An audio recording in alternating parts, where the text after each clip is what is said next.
Hola a todos, muy buenos días. Si miramos el futuro del Mini SP500, podríamos concluir que todo está muy tranquilo, porque como no se mueve, y ahí sigue desde hace meses en el mismo sitio, hoy vuelve a subir un poquito, ayer lo bajó, abajo, arriba, siempre estamos en el mismo sitio. Pero les vamos a contar en este vídeo cómo siguen los muy fuertes movimientos por debajo del índice, que no se ven en el mismo porque se compensan unos con otros.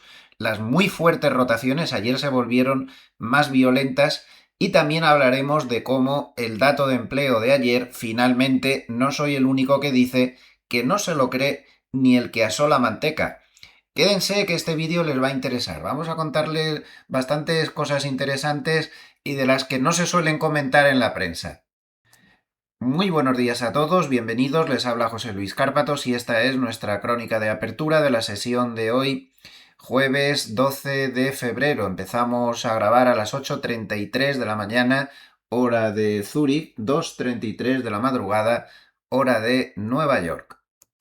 Vámonos directamente al paper de cierre de Goldman de ayer, porque hoy viene bastante interesante. Bueno, antes de empezar, el MOC fue vendedor de muy poca cosa, 170 millones de dólares, no fue nada importante, y el volumen fue alto, 20.880 millones de acciones negociadas frente a un promedio de 19.510 millones. Recuerden que mañana tenemos dato de IPC, y esto puede tensar bastante al mercado, y que además el lunes es festivo en Estados Unidos, es el cumpleaños de Washington, entonces estará cerrado el mercado y eso también puede condicionar bastante las cosas. Bueno, qué nos dice Goldman en este paper? Ayer decía que debajo del capó, ¿no?, del coche del SP500 hay una movida impresionante. Y ayer, aunque cerró casi plano el índice, por dentro pasó de todo. Para empezar, ahí comentan que sigue habiendo un movimiento de rebajar exposición, lo que comentábamos en los vídeos del fin de semana. Es decir, hay grandes fondos, hay grandes operadores que están reduciendo a la vez largos y cortos, que están bajando la exposición en general. El mercado está frágil, no se fían, bajan exposición. Ya comentamos varios gráficos donde todo esto se veía muy claramente. Y es evidente que la ansiedad respecto, lo dice ahí, respecto a la inteligencia artificial, sigue alta. Además, se le está echando la culpa de todo, porque ayer se le empezó a atizar a las financieras. Ya llevaban las financieras mal algún tiempo, unos días. Sobre todo están dándole duro a los brokers. Por ejemplo, el otro día bajaba Interactive Broker mucho y decían en las crónicas, y no sabemos por qué, están atacando ahora a ese sector financiero, especialmente de brokers, y se ve por ahí que le echan la culpa a la inteligencia artificial porque ya no se sabe lo que está pasando aquí con estos movimientos tan bestiales, ¿no? Además, como pueden ver, también habla de una rotación de nuevo muy fuerte de software que volvió a caer con fuerza, se acabó el descanso. Fíjense que la cesta largo de software contra cortos en semiconductores se movió un 7,5% a la baja. Es decir, que bajaron fuertemente el software otra vez y subieron en cambio los semiconductores. Era una rotación bestial de nuevo y ya estamos otra vez igual. Y además no fue por acciones concretas, sino que fue todo el conjunto de los dos sectores los que se movieron de una manera tan tremenda. Más cosas interesantes. Hablan del dato de empleo que, insisto, miren, se lo digo en serio, no se lo cree ni el que asó la manteca, es falso completamente. Observen lo que dice el propio Goldman. Dice que, claro, ellos daban un pronóstico mucho más bajo, como ya comentamos ayer, y de repente se encuentran con un más 130.000. ¡Hala! Datos sin ajustar, recuerdo, menos 2,5 millones de empleos. Todo es ajustes, todo es hoja Excel. Pero es que fíjense lo que dice aquí. Estimamos que el modelo nacimiento-muerte distorsionó el dato, porque no lo pone distorsionó, lo pone empujó, pero se lo digo yo, en 70.000 empleos. 70.000 empleos absolutamente imaginarios. Les recuerdo que este es un dato imposible de comprobar, que estima supuestamente los empleos que se crean de las empresas que han nacido en ese mismo mes y resta los empleos de las empresas que han muerto ese mismo mes. Este modelo de nacimiento-muerte estaba sometido a muchas críticas porque todo lo calculaba mal y todo lo distorsionaba, y ahora lo han cambiado. Pero es que lo han cambiado a peor. Hace lo mismo que estaban haciendo antes, subir los empleos con esa hoja Excel que utilizan para hacer esto. Es que es tremendo, o sea, es... Bueno, y lo hacía Biden, y lo hace Trump, y lo hará el que venga detrás. Esto es que no tiene remedio. Entonces, dice que Goldman estima, aunque lo dice así entre líneas, que está esto desajustado por 70.000 empleos, que eso fue por lo que causó que no acertaran ellos su previsión, y que el dato, pues aquí lo que dice claramente es que está maquillado con historias metodológicas, ¿no? Miren esto. Creación de empleo en 2025. Después de todos los maquillajes del maquillaje, primero se da un dato, se dan unos datos fabulosos. Es que esto es una poca vergüenza, es que esto no tiene nombre. Y es que por favor tienen que verlo. No sé, en enero del 2025 se da inicialmente un dato de 111.000 y al final acaban menos 48.000, por ponerles un ejemplo. Bueno, y todo así. Al final, el empleo que se creó en 2025 fue el más bajo en un año que no hubiera recesión desde el año 2003. Esa es la realidad. Y por ejemplo, entre abril del 2024 y marzo del 2025, que es la revisión que se hizo ayer, el modelo nacimiento-muerte fue revisado a menos 27.000 empleos mensuales. Esto es una locura, esto no tiene ni pies ni cabeza y nadie sabe ya este dato lo que significa. Me da la sensación que la Reserva Federal pasa olímpicamente de este dato, por las declaraciones que veo que hacen unos y otros, y que por lo tanto la influencia de este espectacular dato de ayer en la Reserva Federal posiblemente no sea tanto como nos creemos, porque tienen ojos para ver, no son tontos y están viendo este desmadre completo, caótico que tienen con la metodología del cálculo del empleo. Decía en ese paper de cierre de ayer Goldman que sigue habiendo desconfianza hacia la inteligencia artificial, con muchos movimientos importantes, y en este otro paper que publicaron ayer, Tracker de reacciones de la inteligencia artificial, de John Marshall, que es uno de los analistas fuertes, me gustaría destacarles un gráfico solamente, este gráfico.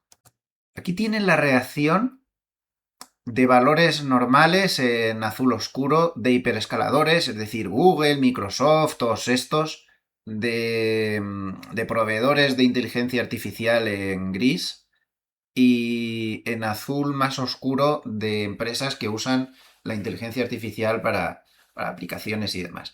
Y observen cómo ha ido cambiando el sentimiento del mercado. Esto es cómo reacciona el precio de la acción el día en que se anuncian expansiones del CAPEX, es decir, del gasto. Bueno, hubo una época, segundo trimestre del 2025, tercer trimestre del 2025, cuarto trimestre del 2025, donde la cosa se celebraba, sobre todo en el segundo trimestre del 2025 y en el tercero. Pero observen cómo ha cambiado todo. Ahora la mayoría de estos valores, sobre todo los hiperescaladores y los que usan la inteligencia artificial para sus desarrollos, durante el primer trimestre del 2026, esto va con un trimestre de retraso cuando comentan esto, están reaccionando muy negativamente, como podemos ver. Ha cambiado el paradigma de mercado, es totalmente diferente. Esto pasó ya en el primer trimestre del 2025, pero no en tanta medida como ahora. No parece que esto vaya a cambiar. El gasto se castiga. Bueno, pues así está el mercado, como ven, bastante embarullado todo y bastante complicado de determinar.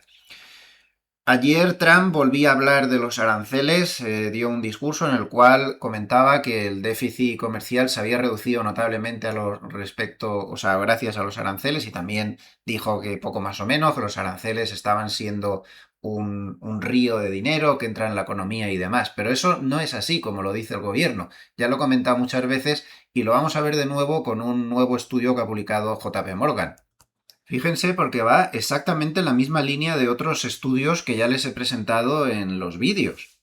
JP Morgan cita 3 estudios. Bueno, uno es del 2018, en la guerra comercial 2018-2019, no es el caso. Y aquí cita 2 estudios actualmente. Y en ambos pasa lo mismo, que entre un 80 y un 90%, como pueden ver, de, de los aranceles lo están absorbiendo o los consumidores o las propias empresas, y tan solo entre un 10 y un 20% de los exportadores extranjeros están asumiendo los aranceles. Es decir, que esto está en línea de los otros muchos estudios que ya les he presentado, y todo eso que comenta el gobierno de Estados Unidos es falso. No es que esté entrando ríos de dinero de los extranjeros, está entrando ríos de dinero de los propios estadounidenses que pagan esto como una especie de autoimpuesto que se han colocado.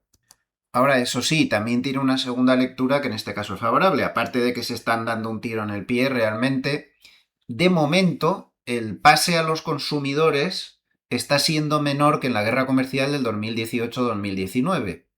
Parece que se lo están comiendo las empresas, que a su vez o bien van a subir precios o se lo van a comer de sus márgenes. Pero hay quien piensa que con esta lectura los precios del IPC se van a repercutir menos. No sé, esto ya me parece un poco más arriesgado. El caso es este, que se están dando un tiro en el pie. Otro tema que está moviendo muchísimo mercado es lo que está pasando con la deuda de los hiperescaladores. Están castigando bastante a Google. Observen que ayer bajó un 2,37%.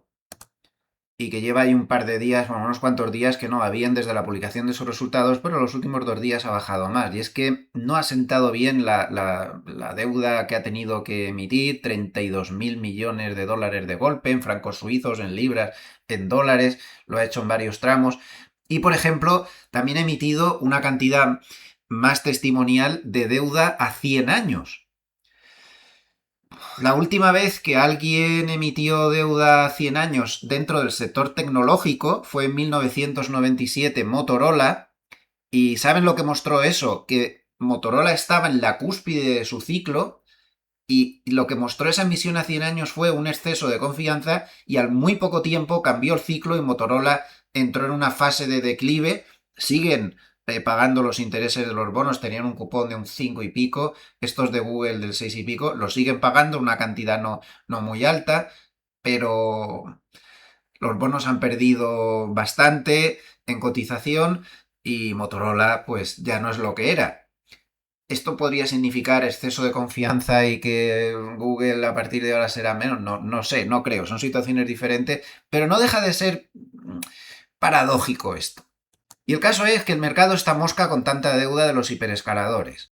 Y aquí Barclays, por ejemplo, pues publica una tabla de lo que puede suponer las emisiones de cada uno próximamente. En fin, hay mucha preocupación en el mercado sobre este tema de la deuda, de la financiación que necesitan, de la competencia que están haciendo a otros bonos corporativos y también a los bonos del Tesoro. Hemos hablado antes de los aranceles. Otra noticia importante durante la noche ha sido que el Congreso ha votado contra los aranceles que impuso el gobierno a Canadá. La votación la han ganado con 219 votos a favor y 211 votos en contra. Por lo tanto, teniendo en cuenta que en el Congreso también tiene la mayoría el Partido Republicano, muchos republicanos han votado contra Trump. Esto es importante. Por otro lado, Hanmack de la Reserva Federal, otro más, ha dicho que las cosas están equilibradas y que no ve ninguna necesidad de bajar tipos. Hay muchos miembros de la Reserva Federal que en los últimos días han repetido esto mismo. También comentar que Apple ayer subió un 0,49%, pero podría perjudicarle que ha comunicado que tiene problemas de retraso con el lanzamiento de su nuevo Siri, problemas precisamente de inteligencia artificial y demás. Bien, vamos a repasar que vamos ya un poco más de tiempo el tablero y vemos los niveles clave del SP500. DAX sube 0,38%, Eurostoxx 50 sube 0,69%, dólar yen baja 0,11%, euro contra el dólar baja 0,08 hasta 1,1888. El Bitcoin sigue muy abajo, más 0,14% hasta 67.150, y los bonos tienen poco movimiento. La jornada de hoy prácticamente planos. El SP500 sube 0,29 hasta 6.980,50. A destacar que en el nocturno ha llegado a bajar a 6.952,25. El Nasdaq sube 0,23 y el Russell sube 0,47%. El oro baja 0,33%, pero se sigue manteniendo por encima de 5.082 dólares por onza Troy. Parece que ya se está calmando. Y el petróleo sube 0,32%, continúa en niveles altos, 64,84, porque en la sesión de ayer hubo varios comentarios que tensaron la situación en Irán, Estados Unidos diciendo que habían llegado nuevos buques de su armada, que si Irán no termina de responder, que si Israel está presionando a Estados Unidos para que no se negocie más y que haya un ataque. En fin, hay una serie de cuestiones ahí geopolíticas que siguen manteniendo la tensión y esto mantiene el petróleo alto. A nivel técnico del SP500 hay muy pocas noticias, absolutamente lateral, cada vez que llega a la parte alta del lateral, zona 6.990, 7.000, 7.000 y unos pocos puntos, le meten un papelón. Ayer volvió a pasar otra vez, ayer volvió a llegar el máximo del día, de hecho fue 6.993, y este es un factor que no debemos olvidar y que nos está comentando. También influye mucho en el atasco, el papelón que le meten cada vez que llega a 7.000. Es una resistencia muy difícil, es un número redondo. Ya sabíamos que este tipo de números suelen parar al mercado durante bastante tiempo y está sucediendo. Nada raro y nada de extrañar. Primer soporte técnico en 6.890 más o menos, a la altura de la media 50 y del Kijun, y el soporte importante a la altura de la media de 100, y tomamos el mínimo del jueves pasado como referencia en 6.782. Por debajo habría que andarse con cuidado. A nivel cuantitativo no tenemos mucha evolución respecto a ayer. Sigue habiendo un área de resistencias entre 7.000 y 7.050, aunque sí que decir que se ha debilitado un poco respecto a ayer. Ayer esa área de resistencia 7.000-7.050 era más fuerte. Ahora se ha desplazado un poco más hacia el 7.000 y un poco menos hacia el 7.050, pero bueno, el área sigue estando ahí. Por debajo hay soportes cada 50 puntos prácticamente, por lo tanto ahí el mercado está bastante bien cubierto. 6.900 tiene el primer soporte, 6.850 el segundo, 6.800 el tercero. Ya por debajo de 6.800 la cuestión se debilita un poco. Tienen todos los datos, denle al like si les ha gustado el vídeo, que nos ayuda mucho, y les envío saludos afectuosos desde Suiza. Gracias por estar con nosotros un día más en este su canal internacional de finanzas para todos los interesados en el mundo que hablen en español sobre el tema. Hasta pronto, hasta el vídeo de media sesión.